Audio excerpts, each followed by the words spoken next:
ಆಮೇಲೆ ಈಗ ಮತ್ತಿಗೋಡ್ ಕ್ಯಾಂಪಿಗೆ ಮೊನ್ನೆ ಗಜೇಂದ್ರ ಬಂತು ಅಣ್ಣ. ಈಗ ಪ್ರವಾಸಿಗರು ಸಹ ನೋಡಿ ಖುಷಿ ಪಡ್ತಿದ್ದಾರೆ, ಅದ್ರ ಬಗ್ಗೆ ಏನು ಹೇಳ್ತೀರಾ? ಹೌದು, ಈಗ ಇದ್ರ ಬಗ್ಗೆ ಸುಮಾರು ಒಂದು ವರ್ಷದಿಂದಲೂ ನನ್ನಂತರು ತುಂಬಾ ಜನ ಮಾತಾಡ್ತಾ ಇದ್ರು. ಗಜೇಂದ್ರನ ಕರ್ಕೊಬರ್ಬೇಕು, ಗಜೇಂದ್ರ ಒಬ್ಬನೇ ಇದ್ದಾನೆ, ಗಜೇಂದ್ರನ ಯಾಕೆ ದೂರ ಮಾಡಿರಿ ಅಂತ. ಈ ಹಿಂದೆ ಕೇಗುಡಿಯಲ್ಲಿದ್ದಾಗಲೂ ನಾನು ಸ್ವಲ್ಪ ಟ್ರೈ ಮಾಡಿದ್ದೆ. ಅವಾಗ ನಮ್ಮ ಕುಮಾರಣ್ಣ CM ಆಗಿದ್ರು. ಅವಾಗ ಏನಾಯ್ತು, ಅವಾಗೆಲ್ಲ ಮಾತಾಡಿದ್ರು. ಅದು ಅವಾಗ ಕೋಚ ಅಭಿಮನ್ಯು ಇಲ್ಲಿರ್ಲಿಲ್ಲ ಅಂತ ಕಾಣ್ತದೆ, ನಾಗರಹೊಳೆಯಲ್ಲಿ ಇದ್ದಿದ್ದು ಅಂತ ಕಾಣ್ತದೆ. ನಾಗರಹೊಳೆಗೆ ಇದನ್ನು ತಗೊಂಡು ಹೋಗ್ಬೇಕು ಅಂತ ಎಲ್ಲ ಆಗ್ಬೇಕಾದ್ರೆ ಸರ್ಕಾರನೂ ಬಿದ್ದೋಯ್ತು. ಸರ್ಕಾರ ಬಿದ್ದೋದ್ಮೇಲೆ ನಮ್ಗೆ ನಾವು ನಮ್ಮಷ್ಟು ಸುಮ್ಮನಾದ್ರು. ಈಗಲೂ ನಮ್ಮಂತರು ಸಾವಿರಾರು ಜನ ಇದು ಮಾಡ್ತಾ ಇದ್ರು. ಅದು ಕಂಡ್ರೆ ಅವರಿಗೂ ಸಾಹೇಬರಿಗೂ ಗೊತ್ತಾಯ್ತು, ಅರಣ್ಯ ಅಧಿಕಾರಿಗಳಿಗೆ, ಅರಣ್ಯ ಮಂತ್ರಿಗಳಿಗೆ ಒಂದು ಮನ್ಸು ಮಾಡಿ ಇದು ಮಾಡಿ ಕಳಿಸಿದ್ದಾರೆ. ಆಮೇಲೆ ಮೈಸೂರಿನ ಪಟ್ಟದಾನೆ, ಮೈಸೂರಿನ ದಸರಾದ್ದು ರಾಣಿಯರ ಮಗಳು ಯಾರೋ ಒಬ್ರು ಅದನ್ನ ತರಬೇಕು ಯಾಕೆ ತರಲಿಲ್ಲ ಅಂತ ಕೇಳ್ತಾ ಇದ್ರು ಅಂತ. ಶ್ರೀಕಂಠದತ್ತ ಒಡೆಯರ ಮಗಳಿರ್ಬೋದು. ಅದು ನನ್ ಕಿವಿ ಬಿದ್ದಿತ್ತು ಈಗ 1-2-3 ವರ್ಷದಿಂದ. ಅದು ಬಂದಾಯ್ತು. ಈಗ ಬಂದಿದ್ದು ಖುಷಿ ಆಯ್ತು. ಅದಕ್ಕೂ ಒಂದು 63 ವರ್ಷ ಆಗಿರ್ಬೋದು, 63-64 ವರ್ಷ. ಅದು 1979-80ನೇ ಇಸ್ವಿಯಲ್ಲಿ ಕಟ್ಟೆಪುರ, ನಮ್ಮ ಏನು ಹೇಮಾವತಿಯ ಬಲದಂಡೆಯಲ್ಲಿ ಇರೋದು ಕಟ್ಟೆಪುರ, ಎಡದಂಡೆ ನಮ್ಮ ಸಕಲೇಶ್ಪುರ ಆಲೂರು ಭಾಗ ಬರುತ್ತೆ. ಕಟ್ಟೆಪುರದಲ್ಲಿ ಹಿಡಿದಿದ್ದು. ಅವಾಗ ದಿಗ್ಗಜ ಆನೆಗಳನ್ನು ಹಿಡಿಯಲಾಯ್ತು. ದಿಗ್ಗಜ ಆನೆಗಳು ಅಂದ್ರೆ ಇದಿರ್ಬೋದು, ವಿಕ್ರಮ ಆನೆ ಇರ್ಬೋದು, ಭರತ ಇರ್ಬೋದು, ಇನ್ನು ಭಾರಿ ದೊಡ್ಡ ಆನೆಗಳನ್ನ ಅವಾಗ ಹಿಡಿಯಲಾಯ್ತು 80ನೇ ಇಸ್ವಿಯಲ್ಲಿ.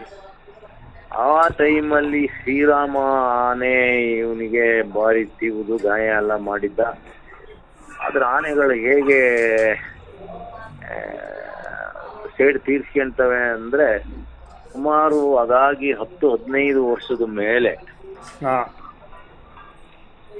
ನಮ್ಮ ಗಜೇಂದ್ರನಿಗೆ ಮದ ಬಂದಿರ್ತದೆ.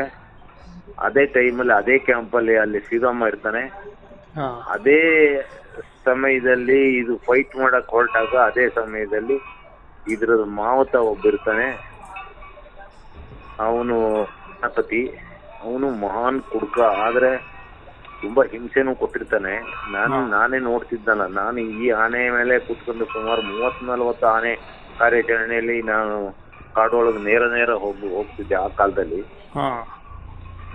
ಆಮೇಲೆ ಇದೇನ್ ಮಾಡುತ್ತೆ, ನೀ ಸೈಡಿಗೂ ಇರುವಂತ ಸೊಂಡ್ಲಲ್ಲಿ ನಿಧಾನಕ್ಕೆ ದೂಕ್ತು.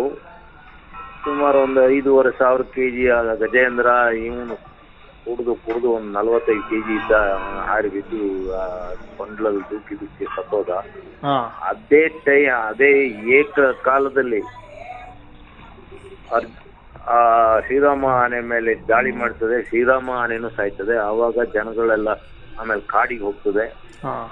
ಅಲ್ಲಿಂದ ತಪ್ಪಿಸ್ಕೊಂಡು ಕಾಡಿಗೆ ಹೋಗಿ, ಕಾಡಲ್ಲಿ ಸುಮಾರು ದಿವಸ ಇರುತ್ತೆ. ಆಮೇಲೆ ಇಲ್ಲಿಂದ ಹೋಗಿ ಎಲ್ಲ ಹಿಡ್ಕೊಂಡು ಬರ್ತಾರೆ. ಬಂದ ಮೇಲೆ ಈ ಆನೆ ಹತ್ರಕ್ಕೆ ಎಲ್ಲ ಹೆದರ್ತಾರೆ. ಆಮೇಲೆ ಲಾಸ್ಟಿಗೆ ಈ ಆನೆನ ಒಂಟಿ ಮಾಡ್ತಾರೆ. ಈ ಏಕಾಂತದಲ್ಲಿ ಕೇಗುಡಿಯಲ್ಲಿ ಒಂದ್ ಸ್ವಲ್ಪ ಇದನ್ನೆಲ್ಲ ಸಫಾರಿ ಮಾಡ್ಕೊಂಡಿರ್ತದೆ. ಆಮೇಲೆ ವಯಸ್ಸಾಗಿ ಇದಕ್ಕೆ ರಿಟೈರ್ಡ್ ಆದ್ಮೇಲೆ ಇದನ್ನ ಬೂದಿ ಪಡಗ ಅನ್ನೋದಕ್ಕೆ ತಂದು ಹೋಗ್ತಾರೆ. ಬೂದಿ ಪಡಗ ಅನ್ನೋದು ಉಂಟಲ್ಲ, ಅದೊಂದು ಕುಖ್ಯಾತ ಒಂದು ಕಾಡು. ಅದು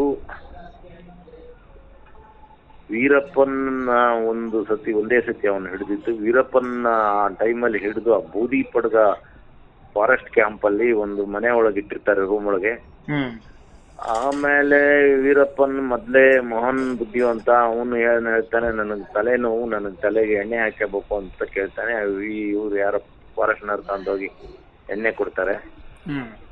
ಅವಾಗ ಇವನ್ ಕೈಗೆ ಬೇಡಿ ಹಾಕಿರ್ತಾನಲ್ಲ, ಆ ಬೇಡಿಗೆ ಎಲ್ಲ ಕೈಗೆಲ್ಲ ಎಣ್ಣೆ ತಿಕ್ಕೊಂಡು ಆ ಬೇಡಿಯ ಜಾರಿಸಿ ಆ ಹಂಚು ತೆಗೆದು ಅಲ್ಲಿಂದ ನೆಗೆದು ಓಡಿರ್ತಾನೆ. ಆಮೇಲೆ ಅವನು ಸಿಕ್ಲೇ ಇಲ್ಲ. ಅದೇ ಬೂದಿ ಪಡಗದಲ್ಲಿ ಈ ಆನೆ ಇಟ್ಟಿರ್ತಾರೆ. ನಾನು ಕಳೆದ ವರ್ಷ ಈ ಆನೆ ಹುಡ್ಕೊಂಡು ಹೋಗ್ಬೇಕಾದ್ರೆ ಬೂದಿ ಪಡಗ ಅಲ್ಲಿ ಇದಕ್ಕೆ ಮುಟ್ಟಬೇಕಾದ್ರೆ ಕಾಡಿಗೆ ಓಡಿಸಿ ಆಯ್ತು, ಬಿಟ್ಟಾಯ್ತು. ಇನ್ನು ನಾಳೆ ಆಯ್ತು ಅಂದ್ರು. ನಾವು ಆಮೇಲೆ ವಾಪಸ್ ಬಂದೆ. ಈಗ ಎಲ್ಲರ ಇದರಿಂದ ಎಲ್ಲರೂ ಒಂದು 100,000 ಜನಗಳ ಕೂಗಿಗೆ ಸ್ಪಂದಿಸಿ ಗಜೇಂದ್ರನ್ ತಂದು ಇಲ್ಲಿ ಬಿಟ್ಟಿದ್ದಾರೆ. ಗಜೇಂದ್ರನ್ ಅಂತ ಆನೆ ಅಷ್ಟು ಆ ಕಾಲದಲ್ಲಿ ಆವಾಗ ಯಾವೂ ಇರ್ಲಿಲ್ಲ. ಎಂತ ಕಾಡಾನೆ ಕಟ್ಟಿದ್ರು ಎಳ್ಕೊಂಡ್ ಬರ್ತಿತ್ತು. ನಾನು ಈ ಗಜೇಂದ್ರನ್ ಮೇಲೆ ಕೂತ್ಕೊಂಡಾಗ ನಾವು ಈಗ ಏನು ಶ್ರೀಕಂಠ ಆನೆ ಅಲ್ಲೇ ಉಂಟಲ್ಲ, ಶ್ರೀಕಂಠ ಆನೆ ನಮ್ಮ ಗಜೇಂದ್ರ ಅವಾಗೆಲ್ಲ ದಿಗ್ಗಜ ಆನೆಗಳು ಅವಾಗ ಆ ಕ್ಯಾಂಪಲ್ಲಿ ನಾವು ಆನೆ ಹಿಡಿಯಕ್ಕೆ ಹೋದಾಗ ಇದ್ದಿದ್ದು. ಗಜೇಂದ್ರ, ಅರ್ಜುನ, ಅಭಿಮನ್ಯು, ವಿಕ್ರಮ, ಆಮೇಲೆ ಇನ್ನೊಂದು ಪರಶುರಾಮೇನ, 6 ಆನೆಗಳನ್ನ ನಾವು ಸಾಲು ನಿಂತ್ಕೊಂಡು ಆದ್ರೂ ಮದ ಬಂದ ಈಗೇನಿದೆ ಶ್ರೀಕಂಠ ದತ್ತ ಒಡೆಯರ್ ಫೈಟಿಗೆ ಬಂದೇ ಬಿಡ್ತು. ಇನ್ನು ನಮ್ಮ ಆನೆಗಳನ್ನ ಹೊಡೆದಾಗ್ತದೆ ಅಂತ ಹೇಳಿ ನದಿ ದಾಟಿಸಿ ನಾವು ಅದು ಹುಬ್ಳಿ ಬೆಟ್ಟದಲ್ಲಿ, ಕೊಡಗಿನ ಹುಬ್ಳಿ ಬೆಟ್ಟದಲ್ಲಿ, ಅಲ್ಲಿ ಹೇಮಾವತಿಯ ಬಲದಂಡೆ, ಹೇಮಾವತಿಯ ಎಡದಂಡೆಯಲ್ಲಿ ನಮ್ಮ ಸಕಲೇಶ್ವರ, ಅಲ್ಲಿ ಬರ್ತೂರು ಅಂತ ಬರುತ್ತೆ, ಅಲ್ಲಿ ಈಗೆಲ್ಲ ಆಯ್ತು. ಈಗ ಗಜೇಂದ್ರ ವಾಪಸ್ ಬಂದಿದ್ದಾನೆ. ಗಜೇಂದ್ರನಿಗೆ ಈಗ ಖುಷಿಯಾಗಿರ್ಬೋದು, ಆದ್ರೂ ಮನ್ಸಲ್ಲಿ ಒಂದು ಅಳುಕಿರ್ಬೋದು, ನನ್ನ ಮತ್ತೆ ಅಲ್ಲಿ ಬಿಡ್ತಾರೆ ಅಂತ. ಯಾಕೆಂದ್ರೆ ಮತ್ತೆ 2 ವರ್ಷದ ಹಿಂದೆ ಏನು ಈ ಸೆಕೆಂಡ್ ಬೈರ ಇದಾನಲ್ಲ, ಅಂದ್ರೆ ಜೂನಿಯರ್ ಬೈರ, ಅದೇ ಈಗ ಏಕಲವ್ಯನ ಹಿಡಿಯಕ್ಕೆ ಅಂತ ಬಂದಿದ್ದ. ನಾನು ಅವಾಗ ಒಂದು ಕಬ್ಬು ಎಲ್ಲ ತಗೊಂಡು ಹೋಗಿ ಕೊಟ್ಟೆ. ಅದೇ ನನ್ನ ಗುರ್ತಿಸಿದ, ನನ್ನನ್ನೇ ನೋಡ್ದ, ನಾನು ಕೊಟ್ಟಿದ್ದೆಲ್ಲ ತಗೊಂಡು ತಿಂದ. ನಾನು ಅದ್ರ ಕೊರೆ ಮೇಲೆಲ್ಲ ಕೈ ಇಟ್ಕೊಂಡೆ, ಏನು ಮಾಡ್ಲಿಲ್ಲ. ಅದಾಗಿ ಅಲ್ಲಿಗೆ ಬಂದ ಮೇಲೆ ಒಂದು 2-3 ದಿವಸಕ್ಕೆ ಮತ್ತೆ ಮದ ಬಂದ್ಬಿಡ್ತು. ಕರ್ಕೊಂಡು ವಾಪಸ್ ಹೋಗಿದ್ರು 2 ವರ್ಷದಿಂದ.